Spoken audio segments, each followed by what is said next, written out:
18. aprillil 1765. aastal andis Liivimaa kindralkuberner George Brown välja koolipatendi, mille järgi pidid vähemalt 5 adramaa suurused mõisad asutama koolid lastele, kellel puudusid kodus õppimise võimalused. Kõige varem reageeriti uuele kooliseadusele Tartumaal. Juba 1766. ja 67. aastal asutati koolid kõikides suuremates mõisakogukondades, sealhulgas Raadimõisas Kõrvekülas. Meie loos räägivad Kõrveküla koolist need, kes on olnud sellega erinevatel aegadel seotud.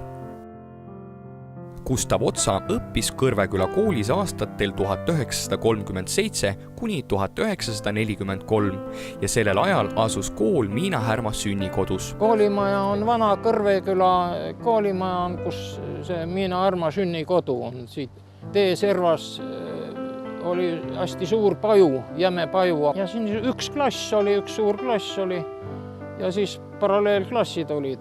Esimene, 3., 5. ja siis läks 2., 4., 6. ja siis tuli jällegi niimoodi. Erilisi midagi ei olnud. Talvel sai suusatamas käidud ja käisime Inglismäel, õpetaja viis meid sinna suusatama, ise oli ta eesotsas ja meie siis poisid ja tüdrukud taga ja läksime sinna suusatama. Koolis õppis ta nii Eesti, Nõukogude kui ka Saksa riigikordade ajal. Seal talvel meil oli koolimaja juures õpetaja tegi seal kaevas tiigi. Tegime siis niisuguse valli ette, kus õpetaja kasvatas tomateid. Ja siis talvel oli seal tiigi peal jää ja siis lasime lõugu seal. No siis kes kuidagi, kes tagurpidi, kes ederpidi või edaspidi ja siis ühe jala peal ja siis oli niimoodi, et ühel korral oli siis ma ei tea, keegi vist tonksas mind või siis ma kukkusin sinna näo peale kuskile sinna lumehange või jää peale või ja siis ninast hakkas verd tulema ja siis nii, et poisid viisid mind siis õpetaja juurde. Ja õpetaja siis kirjutas mulle märkuse kodu, et ise oled süüdi, et mis sa tahad ühe jala peal lõugu lasta. Igaüks ei saa öelda, et ta on näinud kõik Eesti Vabariigi presidente. Ja siis niimoodi, et 39. aastal siis oli see Konstantin Päts, Vabariigi president, käis meil siin külas Vasula kodumajanduskoolis. Siis seal käisime teda tervitamas, no siis me olime noorkotkad ja kodutütred. Järgmised meenutused toob meieni Enn Tarto, kes õppis Stalini-aegses koolis. Ma käisin ka koolis niimoodi, et esimeses klassis käisin seal Miina Härma sünnikohas ehk nagu rahvakeeli vanas majas. Siis, eks ole, ma hiljem käisin Kaljal, kui see jäi juba väikseks ja lõpuks siis 7. klassis käisin juba seal põlenud vallamaja peale ehitati kool, kus on ka Kõrveküla põhikool praegu tead. See oli raske aeg, kus Eestis oli Nõukogude režiimi ülistav propaganda. Eelkõige sooviti rahvuslike väärtuste peale surutud asendamist nõukogulikega, mille eesmärk oli, et iga impeeriumi elanik tunneks ennast Nõukogude inimesena, mitte näiteks eestlase või lätlasena. Tookord olid rasked ajad ja kui ma kooli läksin, siis mul juba kohe alguses juhtus kutsuti siis nagu esinema. Mina esinesin ja lugesin mingit keelatud luuletust. Aga siiski need Alvine Ress ja teised, kes seal kohal olid, tegid niisuguse näo, et nad ei saa aru, eks ole, et ma olen keelatud asja lugenud ja sellest ei tehtud eriti numbrit ja sellega siis jäi nagu... Ennu kodune kasvatus oli väga eestimeelne ning juba väga varases eas näitas ta seda välja ning seisis eestluse eest. Eestimeelsus oli enamustes inimestes sees. Avalikult sellest väga paljud rääkida ei julgenud. Üks ainukene probleem, mis oli mul vene keelega. See vene keele õpetaja Karl Rüütli, tänapäeval võiks öelda härrasmees, eks ole. Ja te kutsusime minu poole koju, et ta siis aitaks kaasa, et ma õpiks vene keelt. Ja siis hakkasime seal avameelselt rääkima. Tema, minu ema poolt vanaema ja mina rääkisime sellest Eesti asja ja siis kui oli aeg juba pimedaks hakkas minema, siis läksime õue ja ta küsis, et aga õieti, miks ma siia tulin, eks ole. Ta ütles, et näete, et Ennul on vene keelega probleemid, eks ole, et aitaksite teda järele. Ahah, no selge, küll ma talle seletan. Ja siis, kui koolimajas olime, siis ta vaatas niimoodi kahel poolt, et kui kedagi õpilasi ei olnud, siis ütles mulle, et teate, Enn, ma sain sinu jutust aru, et sul on plaanis Eesti eest võidelda, et selles võitluses on kindlasti vene keelt vaja. Ja hakka ruttu vene keelt õppima. Ennule hoidsid pöialt ja aitasid teda sellel teel ka osad õpetajad. No ja siis oli üks väga tubli õpetaja, oli seal Edgar Toots. Tema õpetas meile seda, et kuidas võidelda siis nende lemmikkoerte vastu või siis nagu tookord öeldi, et verekoerad, eks ole, ja terpentiiniga tuleb kokku määrida tallad ja nii edasi. Eestlaste poolt vihatud Timukas Stalin suri 53. aastal. Koolis valitses sellel ajal hoopis teine õhkkond kui muidu. 53. aastal, nagu te teate, kõigi aegade suurima Timuka Jossif Stalini surmapäev oli ja siis koolis muidugi seda pidi tähistama. Seesama õnnetu Laarina oli ainuke, kes nuttis, siis koolidirektor ja olid õpetajad niisuguste tõsiste nägudega, aga paljudel kippus ikka naer peale tulema, aga naerda ei tohtinud, eks ole. Minul on, eks ole, sellest Kõrveküla koolist väga head mälestused. See on, eks ole, eestimeelne kool ja praegu, et nad tähistavad seda kooli aastapäeva. Ühel 1979. aasta õhtupoolikul, kui kommunistid pidasid Kõrvekülas suuri pidustusi, mõtlesid 3 naisterahvast, et nemad võtavad Kõrveküla kooli rõdul lehviva Nõukogude lipu maha ning heiskavad sinna enda valmistatud Eesti lipu. Kõik oli ilus seni, kuni saadi aru, et Viivi koer on jäänud rõdule. See lugu sai alguse üldse sellest, et meil oli plaanis head sõbrannad mul. Nendega oli plaanis meil juba ammu see asi ära teha. Aga siis juhtus niimoodi, et 23. veebruaril on see suur armee aastapäev.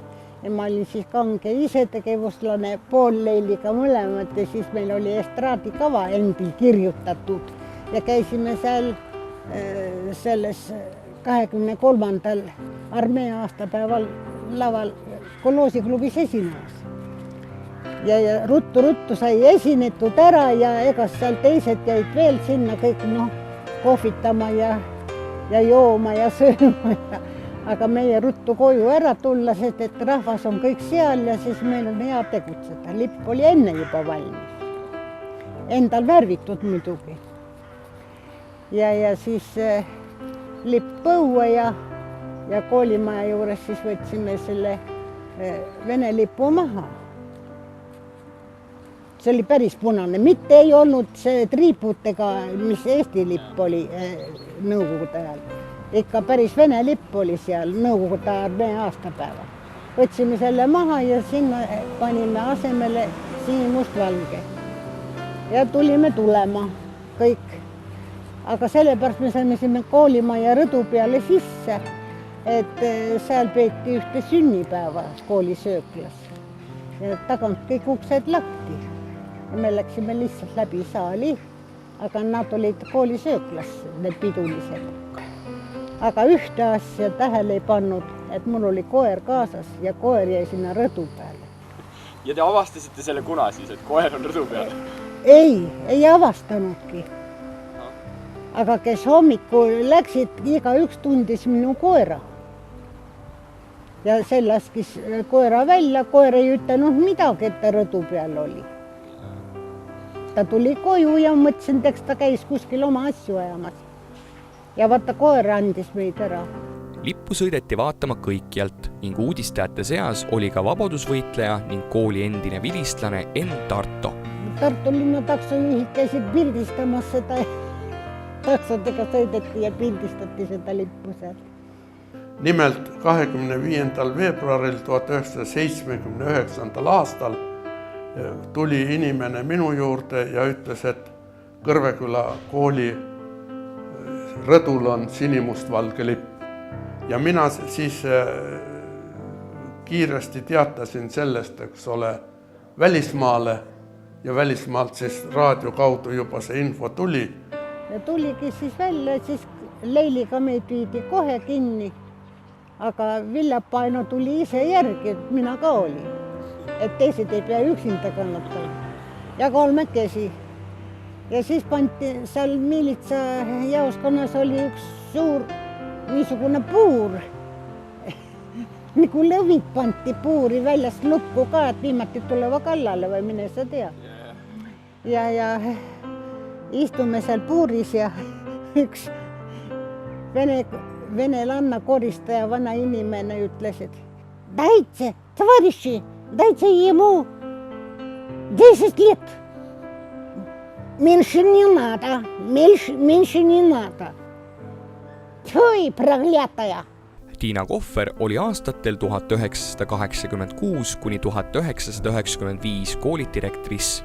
Ta oli siia tulnud suurest koolist, kuid pisike Kõrveküla kool sai talle kohe armsaks. Ma ei oska nüüd õieti tundeid kirjeldada, ma olin tulnud suurest koolist, värskest 15. keskkoolist Tartust.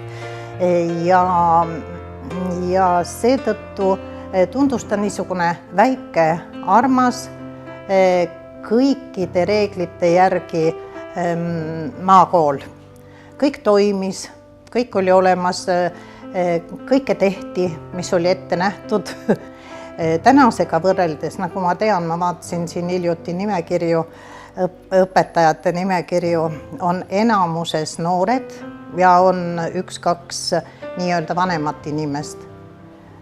Tookord oli kollektiiv ehk õpetajad, enamus olid vanemad, staažikad, eakad, kogenud pedagoogid ja noori oli paar tükki.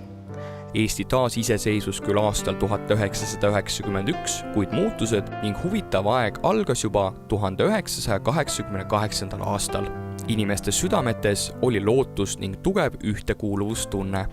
Kui 2 esimesel aastal 86-87 toimis kool, nii nagu nägid tolle aja reeglid, plaanid ja juhtnöörid ette, siis muudatused loomulikult hakkasid toimuma juba 88. ja nii edasi aastatel. Ja ma mäletan hästi seda eufooriat, kui heade traditsioonidega lastekoor ja siis puhkpilliorkester. Lastekoor laulis näiteks siin koolimaja rõdul ja üleüldse need muutused läksid sujuvalt. Kohati oli muidugi niisugust küsitavust või küsimärke oli palju, sellepärast et pioneeriorganisatsioon ei teadnud, kuidas ennast nimetad, kuid see läks ka sujuvalt. ELO tekkis, Eesti lasteorganisatsioon. Emotsionaalselt oli see hästi tore aeg. Lapsed olid uudishimulikud, täiskasvanud olid kohati probleemide ees, sest näiteks ajalooõpetajad ja nii edasi, eks ole. Ma tahan öelda, et need inimesed, kes tollal koolis töötasid, noori tuli juurde üha, nemad võiksid ka täna öelda, et see kool oli meie südameasi. Kas meie noored vaatajad kujutaksid ette, et kui tulete eelkooli või kooli, siis siinsamas teie lähedal on ka voodid, kus saate vahepeal magada? Sellesse aega jääb ka pedagoogiliselt hästi naljakas periood, 6-aastased tulid kooli. Nad magasid meil seal, kus praegu on õpetajate tuba, seal oli ajalookabinet, ostsime neile voodid ja välivoodid ja madratsid ja 1. klass 6-aastaseid oli siin, 1. klass 7-aastaseid oli ka, nii et selline aeg oli. 89. aastasse siis selle niisuguse eufooria lainel on hästi palju toredaid elamusi, emotsioone, pilte, jutustusi, kirjandeid, kuidas me käisime laulupeol, kuidas meie lastekoorid käisid. kooli praegune direktor Andres Jõgar alustas kooli juhtimist aastal 2004 ning alguses olid kooli kohal tumedad pilved. Ja kui ma siia tulin, siis oli teada taoline lugu. Esiteks, kool tollel ajal oli kahanemise faasis. Nii et siin oli pääsenud lahti paanikat viiakse, ühesõnaga, lapsed saasid linna gümnaasiumi ja nii edasi, siis oli laste suur äraviimine. Ja minu kõige mustemal päeval oli siin 109 õpilast. Nõukogude aegse seal 150 pealt oli siis tublisti kahanenud. Ja veel oli ka, et näiteks minu eelkäija oli võetud tööle 3-aastase töölepinguga, valmistudes hetkeks, et kool võib-olla muudetakse õpilaste puudusel üldse 6-klassiliseks kooliks. Ja kui nüüd öelda, mis on siis vahepeal juhtunud, kui oli mingil hetkel jutt, kas on 100 õpilast alla 100, siis just täna, kui siin salvestame, on 322 õpilast. Ja nagu maja ja kogu see, mis meil siin on tegelikult mõeldud kusagil seal 150-180 õpilasele. Nii et keegi tollel ajal need analüüsid, mis tegi ministeerium, mis tegi võib-olla maavalitsus, need analüüsid ei kehtinud. Ja võib-olla annab see ka mõneti sellist lootust, et on ka teised analüüsid, mis võib-olla ei pruugi üldse paika pidada. Kool on selle ajaga nii väljast kui sisult palju muutunud. Esimene on nüüd muidugi see, et koolikeskkond on muutunud, sest on praegu juba üle 10 aasta tagasi toimunud esimene kooli kapitaalremont, juurdeehitus ja me oleme nüüd juba üle 10 aasta tegelikult saab varsti, kui me oleme uues sellises kaasaegses keskkonnas. Et meie majas ei tunne enam lõhna järgi ära, kus asub köök, kus asub seal tualett või nii edasi. Nagu nõukogude ajal oli tunda, et pea ukse juurest juba, et kuhu poole ninaga tõmbasid, said teada, kuhu minna, meil enam ei ole. Nii et selline asi on. Teine suur muudatus on olnud õpilaste arvus ja muidugi ka, ütleme, õpilaste, ma nimetaks tüübiks, et kui varem oli ülekaalus, olid need maalapsed, kes elasid kaugemates külades, keda tõi koolibuss siia, siis nüüd on juba tugevas ülekaalus just kas Kõrveküla või lähikülade või Vahiküla külast pärit õpilased ja kui varem olid õpilased, kes olid, nagu öeldakse, põlised, et nende vanemad või vanavanemadki olid siin koolis käinud, siis nüüd on valdav hulk õpilasi juba need, kes on tulnud hoopis Eesti teistest osadest. Et see riigisisene migratsioon, inimesed ostavad siia ümbrusesse kortereid, maju, see on siis muutnud nagu õpilaste kontingendi. Aga see tähendab, et lapsevanemad on palju pretensioonikamad kui 10 aastat tagasi. Siis tuleb muidugi ka vastu tulla.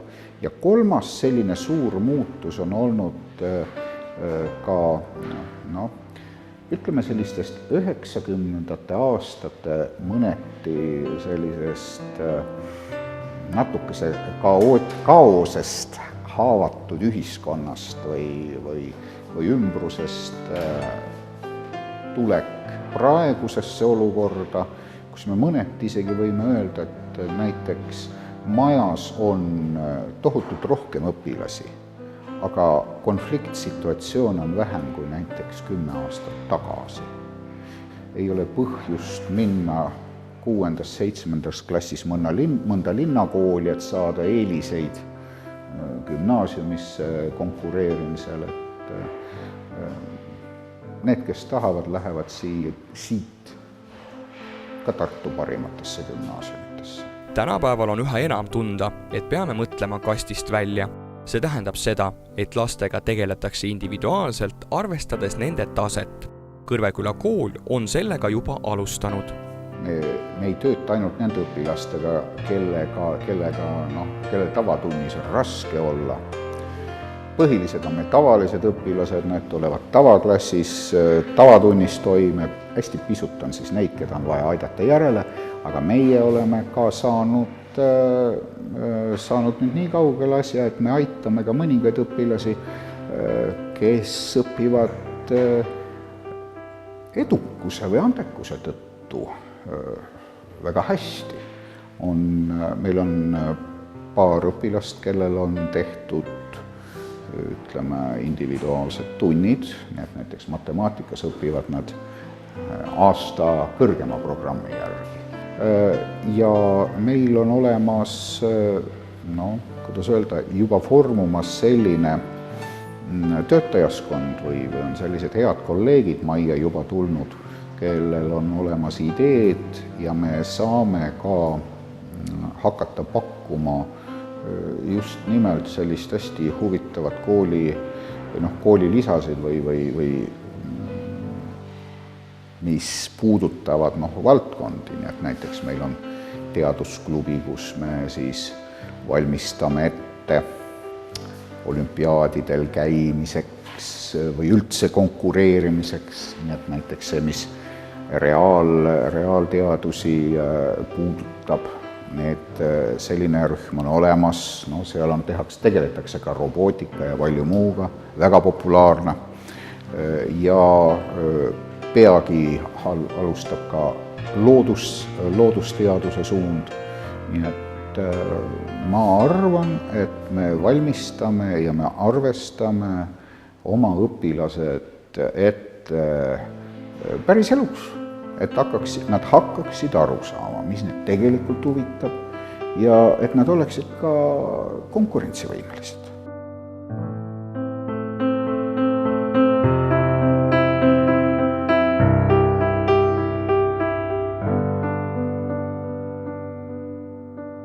Minu ettepanek on, et nad uuriksid ajalugu, sest see kooli ajalugu on väga pikk, aga võitleksid ka tänapäeva probleemide eest, nüüd on ju järjest uued probleemid, et ikkagi võitleksid selle nimel, et Eesti riik ja rahvas püsima jääksid. Soovin kõikidele endistele, kes veel elavad, õpilastele, minu koolikaaslastele kõike head ja paremat ja uutele õpilastele käesoleval ajal kõike paremat ja et nad hästi õpiksid, siis on kõik hästi kindlasti. Kooli õpilastele soovitan seda, et nad suudaksid rohkem õpetajatele silma vaadata, oma tehnilistelt vahenditelt ja nutitelefonidelt pilku mõnikord üles tõsta, et silmavaade annab alati rohkem soojust kui see, mis sa sealt nutitelefonist leiad. Kool saab 250-aastaseks ja selle puhul võib-olla mõned soovid kõigepealt nendele õpilastele ja õpetajatele, kes on siin varem olnud. Ja võib-olla nendele tahaks öelda, et me ei ole siin mitte ära unustanud, kes on olnud enne meid, mis nad on teinud, mille pärast nad on teinud ja me saame teist aru. Ja võib-olla meie püüd on ka see, et minna edasi nii, et me arvestame teistega, kes on olnud enne meid. Me tahame seda kooli viia parimat teed pidi. Võib-olla nendele, kes on täna majas, küll õpilasena, küll kolleegina, nendele ma tahan soovida seda, leiame selles ajas taas selle meie optimaalsema tee, optimaalsema jõu ja tegelikult tundkem ka, et ega me oleme juba päris tugevad. Ja võib-olla tulevastele, kes tulevad, tahaks öelda, et me ei tea, mismoodi asjad lähevad, et kaua kestab võib-olla selline positiivne kasvutsükkel ja kaua kestab selline küllaltki võimaluste rohke aeg, aga ma tahan soovida seda, et me kasutame seda aega, mis meil on ja neid võimalusi ikkagi maksimaalselt.